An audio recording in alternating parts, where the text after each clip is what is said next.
Let's start off by talking about your work or your studies. Do you work or study? I work. I studied architecture for 5 years, and now I work in the research department, particularly focusing on urban planning. So in a way, it's a little bit different from my background in architecture, but it still gave me the basics to be able to do what I do today. What was your favorite aspect of your degree? I think it's a very creative degree in the sense that you get to learn so many skills at the same time. You get to do a little bit of drawing, a little bit of creative thinking, a little bit of model making. So in that way, it really makes you one full-rounded person. I think that's probably is the thing that I'm most grateful for throughout my studies. If you could go back in time and do a different degree, what would it be? I actually thought about that a lot. I think I always was a little bit more less creative oriented and more technical oriented. So I would have loved to do anything related to research in the biomedicine area or I at some point even thought of doing some engineering degrees. So something maybe a little bit less creative and more logical mindset oriented discipline. Do you think that you will ever do a postgraduate degree in the future? I have done my master's already in architecture itself. If you're asking about a PhD, I think for my particular discipline, it's a little hard to do a PhD in architecture, simply because, again, it's more of a creative endeavor. So, and a PhD is more of research oriented. So unless you try to find a good research topic in architecture, that I would definitely do it. Until then, I don't really feel the need to do it just for the sake of doing it. Now let's talk about your home. Do you live in an apartment or a house? I live in a studio apartment here, but back home where my family is, we live in like a slightly bigger apartment, a 3-bedroom apartment. So yeah, actually never lived in houses. I'm definitely more of an apartment person. And can you describe your family home? Yes, so it's actually a rather even spaced apartment in the sense that it has all the living rooms and all the common spaces are large enough that we can gather in it and have guests without any issues. We have 3 bedrooms, 2 bathrooms, and a very nice terrace area that actually has a very beautiful panoramic view of the city, and a little bit of a garden area too. So very, very grateful for the house. It's been the house that I lived in since I was 4. So it's a little bit run down around the edges, but still I feel very nostalgic every time I go back. Is it a traditional house compared to other houses in your country? Just jumping in to give you our free gift, we analysed hundreds of band 7, 8 and 9 speaking performances, and we analysed the vocabulary. And we've put all the best words, phrases, idioms into one PDF for you. If you would like that, go to the description, click on the link. It's our gift to you. You can download it 100% for free. I would have loved for it to be a traditional house. Traditional houses are, back in my country at least, very beautifully ornated, very beautiful colors, all of these riyadhs and all of these things. But no, it's definitely more typical modern apartment. So no, not in that sense. Can you describe your dream home? Yes. So my dream home actually always was for it to be as traditional as possible, going back to your previous question. I always wanted to imbue some of my roots in my house. So ideally, I would love for it to have all of the colors that I was talking about, the beautiful blue, bright colors, all of the patterns and all of the it has a very specific layout in that you have the garden area in the middle and all of the other rooms around it. So I think that makes it very family gathering oriented in that sense.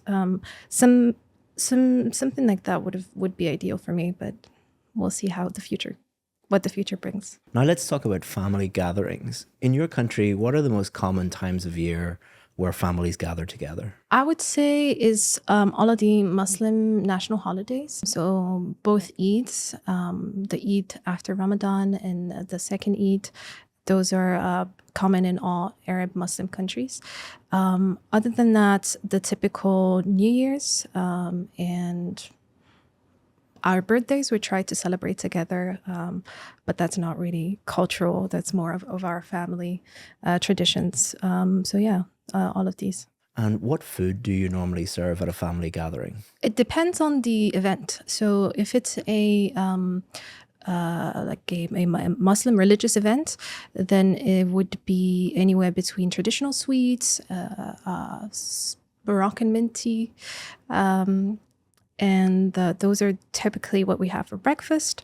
And then for lunch or dinner, we would have more of the heavy oil meals, such as couscous is one of them, chicken pastilla is one of them. Delicious, but very heavy in that sense. But for birthdays, well, birthday cakes. And now let's talk about hot drinks. What's your favorite hot drink? It's actually what I just mentioned. So I am Moroccan, so I love Moroccan mint tea. That's actually, I would say, our national drink. We love to have it for breakfast, lunch, and dinner, and even tea at any point during the day. So Moroccan mint tea, but not too sweet, because that tends to be pretty sweet, actually. Are there any hot drinks that you dislike? So I don't want to divide the community out there. I'm not a big fan of matcha or any of those trendy hot drinks currently. So that's a no-go for me. Other than that, I wouldn't discriminate against anything else. I love coffee too. So yeah.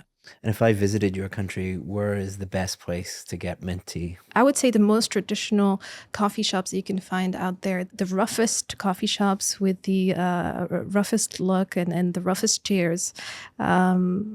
Those tend to be, the atmosphere there is great. So you would get the pure traditional atmosphere in that sense. But any, I wouldn't say go to the dangerous neighborhoods either, but any of those. So the original plan that I have was back when I was 18. I had planned to continue my studies in France, still architecture. However, I because continuing your studies in France is such a common pathway for every Moroccan out there. I wanted to try something different. I wanted to experience a new culture, and I wanted to learn a new language particularly. So I rather shifted my focus to more of a new path. I wanted to study in the UK, and I do not regret that decision, not even one bit. I feel very grateful that I got to experience the British culture. I was actually enamored by the British culture. When I was 18, I got to really practice my English and speak a new language. And I think had I not done that, I would have probably not been able to speak English so fluently today. And also I got to travel a lot across the UK that I don't think would have been something that I would have done had I stuck to my original plan. So I feel very grateful about that. I still got to visit France every now and then. So it's not like I completely ignored the country or the other, but I managed to do both at the same time.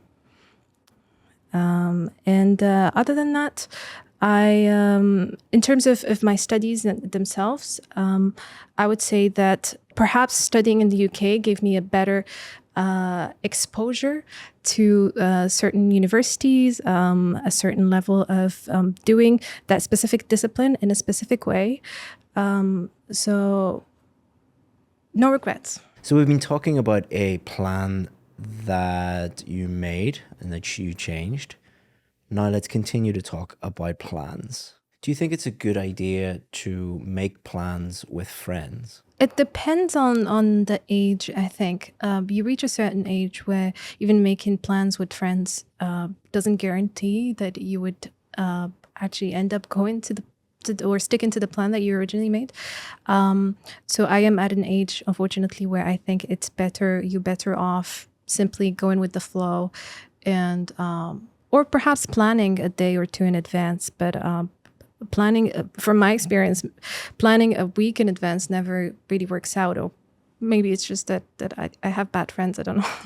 Do you think that it's better to discuss plans with someone or to keep it to yourself? Well, I'm a big believer in keeping your plans to yourself, particularly if they're very personal, particularly if they're aspirational. I think you should really let your actions speak. I don't like listening to people that tell me their plans. I like to see them act on it. So I would probably keep my personal plans to myself. Yeah. Now let's talk about making plans for your career. Do you think it's important to plan a degree that leads directly into your chosen career or not? Also depends on the age. At 18, you cannot know what you want to do for the rest of your life. So in that sense, planning your career is almost guaranteed to be an effort or an endeavor that doesn't really amount to anything.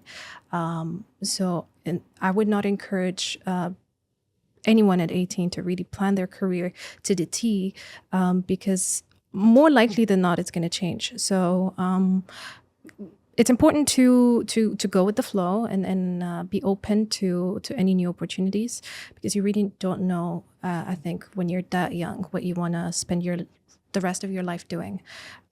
So in that sense, planning your career, particularly educational path, is not the best idea, but it's good to have a baseline nonetheless, and a little bit of leeway in between. Do you think that it's essential for someone to get experience in a career they hope to go into, or should they just go into that career? Definitely, and I wish that that's something that students did more, or schools encouraged to do more, instead of asking them to make a decision at 18.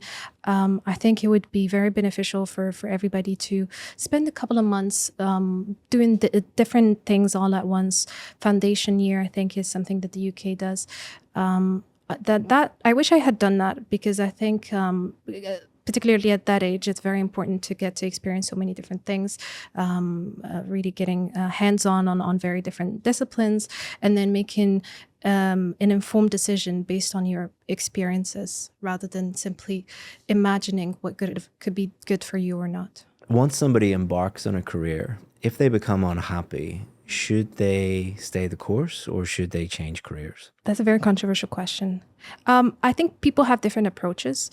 I don't want to really discourage anybody to quit, but it depends, again, also on your responsibilities. I think it's harder when you have a family, when you have people to take care of, to simply act on a rash and leave your career.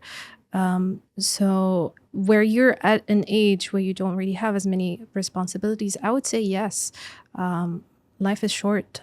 Why would you stick to something that you're unhappy doing? I'll give you some feedback on part 1, part 2, and part 3, and then we'll talk about your scores. If you would like your speaking assessed one-on-one, we do offer that as part of our VIP package. To thank you for watching the video, I'll offer you 10% off. All you have to do is just go to the description, click the link, and you can get 10% off today. So part 1 was excellent. You answered every question and then developed it.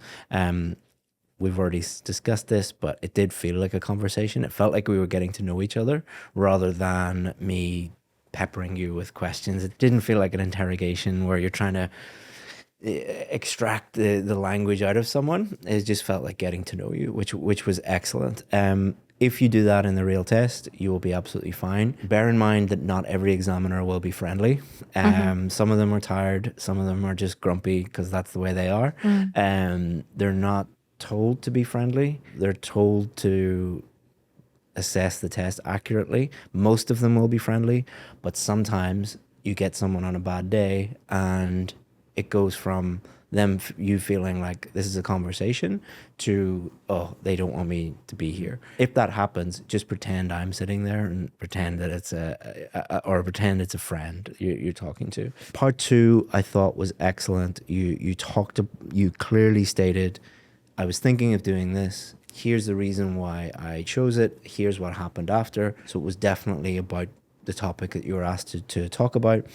You spoke for about 1 minute, 35 seconds. And then you realized, oh, It's not 2 minutes yet. Did it feel like 2 minutes? No, I actually misunderstood. I thought you told me to stop, but Oh, I no, no, no, apologize. no, no, no. It was my mistake. It was my mistake completely. But I should have continued until there was a clear sign. The way they will stop you is very clear. It'll be they'll take the card away, or they'll be like this, or they'll say, "Well done, that's the end of part 2." But you recovered very, very well. You did exactly what you should have done, which was look down, find out what to talk about, and then start talking again. And you did that very well. Okay. You did have a little bit of audible pausing, but that was natural when somebody stops you talking and then you have to talk again. So no problems there. Part 3, again, was very, very good. It's unusual for me to say that part 3 felt like a conversation. It did. Part 3, because the questions are more like academically inclined, sometimes it can feel like a university seminar or something like that, where, what do you think about this? I'm not saying it was bad in any way. I'm just saying it was unusual, but it did feel like that. I think that's a very, very good thing. You did hesitate from time to time, but it was small. And normally bad hesitation, where people is when somebody is trying to think of the correct grammar or the correct vocabulary. That was not you at all. Bad hesitation can also be if somebody is really overthinking something. The example I use is Elon Musk. If you actually watch interviews with him, his fluency is not good because he's thinking very deep. He's wrestling with a lot of things. You don't do that. You are just pausing from time to time to okay, I'm going to talk about this. Then I'm going to talk about this. So it's not unnatural pausing. It is very natural pausing, which is fine. Let's talk about your scores. There's one thing that I'm a little bit concerned about, and then the others I'm not concerned about at all. Let's talk about the things that I'm not concerned about. So your vocabulary is a real strength. For example, when in part 2, you were talking about changing degrees. You were saying, I shifted my focus. I don't regret it, not even one bit. I was really enamored with it. These are very, very advanced ways of describing things. And you not only did that accurately, which is very difficult, you did it appropriately. To say something like, I don't regret it, not even one bit, that is very, very advanced. None of those words are advanced, but together Combination. Is amazing, because only native English speakers or very high level English speakers who've lived in the UK would be able, because you've heard that quite, I don't regret it, not even one bit, Probably a bit. it's not something that would be taught in textbooks. I'm not saying something like, I love the UK, I was enamored by the UK. Excellent. And most of your answers had that type of vocabulary in there. Not every sentence had something like that, but you don't need to do that to get a band 9. The thing I loved about your performance was it was very appropriate when you were doing that. So excellent. Well done. Awesome. Thank you. You did make some little slips every now and again. Like, Act on a rash I think I acted rashly. Or what were you trying to say? I think you said I acted on a rash. I might have.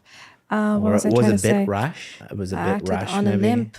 Maybe that's what I was trying On to an say. impulse. Impulse, probably. That was the only thing I picked up on. Okay. That was an obvious error. But to get band 9, you can make little slips like that and still get a band 9. If you were making that like every few sentences, you were making a little error like that, you wouldn't be able to get one of the higher scores. Or if every sentence had or every other sentence had an issue like that.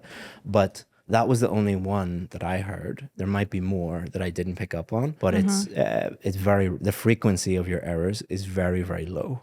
So that's an indication that you're at a very, very high band score. Fluency and coherence, excellent. Your fluency is very natural. Your pausing is very natural. It does happen from time to time, but it is absolutely fine. Your coherence is very good. You're answering the questions. You're developing your answers. Your pronunciation is the thing that I'm a little bit concerned about, but not what you would think. Can you guess what I'm going to say? So my pronunciation, I think where it stands is that it's a bit of a mixture between... I'm not talking about accent. Oh, not accent. Pronunciation. No enunciation? Exactly. Okay. So sometimes your voice is extremely low. So for example, when you said the word matcha, I'm not a big fan of matcha. I just about got that. Okay. Because you you barely breathed it out of your mouth. So a The lot story of my life. a lot of people have this issue. I used to have this issue when I was a child. So even when I was speaking English, people couldn't understand me because I was very shy. So I would speak low because I didn't have the confidence. I didn't want people to hear because I was afraid of being criticized. So I would speak inside my mouth. I've obviously got over that. But how I do that is, or how you could do that, the examiner will probably not be this close. They'll probably, it differs from test center to test center, but it could be this close. It could be a little bit farther back. Imagine I'm sitting at the wall. Right. And speak to me as if I'm speaking at the wall. That will force you to enunciate and to say your words. It's just a volume issue. You're not doing what a lot of people do, which is really speaking inside your mouth, which affects pronunciation. Your pronunciation is actually perfect. It is literally the volume. So you just need to turn the volume up a little bit. But have you got that feedback before? Yeah, that's why I said story of my life. That's something that I get very often. It probably is. I don't know if it makes sense to say that I was born this way, but it probably is a force of habit. I think that I speak very low, anyways, on a day-to-day basis. So yeah, good to know. What the examiner will be thinking is, for pronunciation, can I understand what she is saying? Can I understand each word? I could understand every single word, but you never know. On test day, two things could happen. Number one, you could be farther away from the examiner. That often happens, and they won't be able to hear you. They won't really consider that, oh, that's a volume issue or that's a confidence issue, because they can't ask you about that the way we're talking about it. They'll just consider that a pronunciation issue. I'm not saying you need to change your voice for your life in general.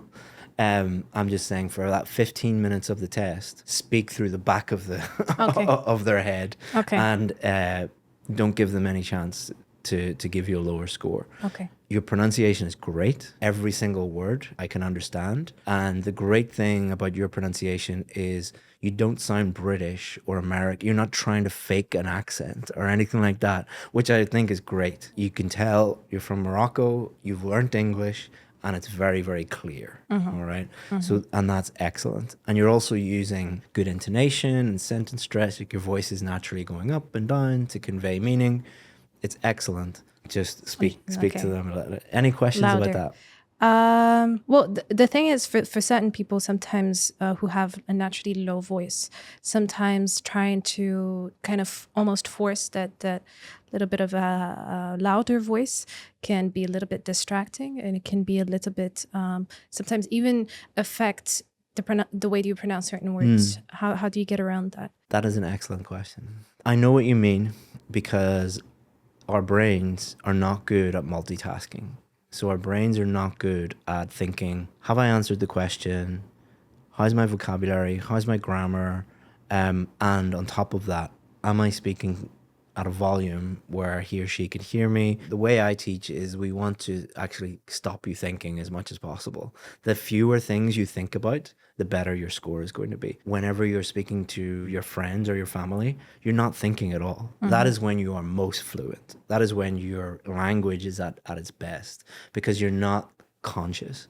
We want you speaking kind of subconsciously. You're not consciously thinking about what to say. So I understand your point, because if you're consciously thinking about volume, that could affect your ability to answer the question, your grammar, your vocabulary. If I could devise, it would be, there are decibel monitors on phones. So you could speak naturally and practice, and it will monitor the decibels, and it will give you instant feedback whether you are speaking too low. And then if you practice it at that like that, then you'll get used to it. And it's like anything. It's like learning how to drive a car. At the start, you have to think gears, mirrors, trying to. After 10 years, you don't think about it at all. Same with riding a bike. So get to the point where you're always at a certain decibel level, and then you won't have to think about it. Okay. Perhaps the way that I'll do it next is imagine that I'm with my family outside near a construction site, and then I'll just speak very loudly. I think that could help. Just to give you a little bit of confidence, it's like a few words out of 15 minutes. It's not a huge problem. It's the one thing that I think you can improve. Overall, I think you're at a band 9. Okay, awesome. But I'm thinking of what would possibly drop you down. That would be the only thing based on what I heard today. Okay, thank you. I'll work on that.